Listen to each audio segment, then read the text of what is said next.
সৌহার্দ্য বজায় রেখে আহ্বান সবাইকে, সবাই ভালো থাকবেন। বন্দে মাতরম, বন্দে মাতরম, জব্বার জব্বার, জব্বার জব্বার, জব্বার জব্বার, নেতৃত্বে চলবে, ছাত্র জীবন লড়বে লড়বে লড়বে, বিধানসভা নির্বাচন কি পেরেছে জোরে বুঝিয়ে ভোট দিয়ে বিপুল ভোটে জয় করুন। জয় করুন, আসন্ন লোকসভা নির্বাচন কি পেরেছে জোরে বুঝিয়ে ভোট দিয়ে বিপুল ভোটে জয় করুন। জয় করুন, জয় করুন, বন্দে মাতরম, বন্দে মাতরম, বিপুল কংগ্রেস জিন্দাবাদ, জব্বার জব্বার, মমতা ব্যানার্জি জিন্দাবাদ, জব্বার জব্বার, কি পেরেছে জোরে বুঝিয়ে ভোট দিয়ে বিপুল ভোটে জয় করুন। জয় করুন, জয় করুন, ভোট ভোট ভোট দিন, vote vote vote vote vote দিন, ভোট ভোট দিন, তারা রাষ্ট্র দিন, আমারে হাতে এই দিন, সকাল সকাল ভোট দিন, ভোট দিন, ভোট দিন, নিজের ভোট বুঝে দিন, ভোট দিন, ভোট দিন, বলকে জিতি দিন, ভোট দিন, ভোট দিন, বাংলা উন্নয়নের সাথে ভোট দিন। তৃণমূলের জলছত্র অনুষ্ঠানের মঞ্চে মাইক হাতে দেখা গেল বর্ধমান দুর্গাপুর লোকসভা কেন্দ্রের বিজেপি প্রার্থী দিলীপ বাবুকে। বর্ধমান বাঘার 2 নম্বর অঞ্চল তৃণমূল কংগ্রেসের পক্ষ থেকে বৃহস্পতিবার তালিত এলাকায় জলছত্র অনুষ্ঠানের মঞ্চে বর্ধমান দুর্গাপুর লোকসভা কেন্দ্রের বিজেপি প্রার্থী দিলীপ ঘোষকে দেখা গেল মাইক হাতে।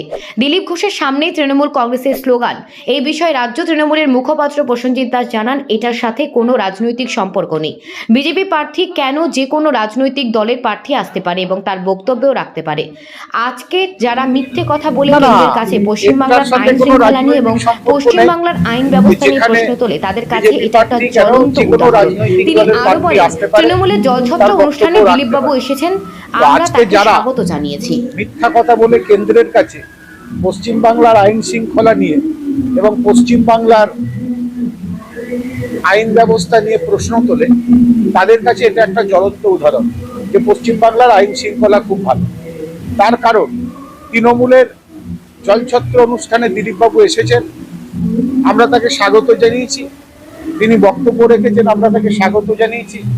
তার কারণ আমরা মনে করি রাজনীতির জায়গায় দিলীপবাবু একটা রাজনৈতিক দলের প্রার্থী হতে পারে, ব্যক্তি দিলীপবাবু আসতেই পারেন। তো পশ্চিমবাংলায় যে একটা আইনের শাসন প্রতিষ্ঠা আছে, এর থেকে তা প্রমাণিত হয়।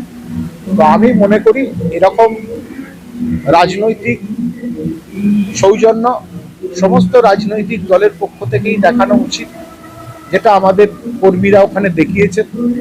আমি মনে করি এইটা দেখে যারা তৃণমূল কংগ্রেস এবং পশ্চিমবাংলার নিন্দা করে তাদের মুখ হয়তো বন্ধ হবে। প্রসেনজিৎ দাস মুখপাত্র, রাজ্য তৃণমূল।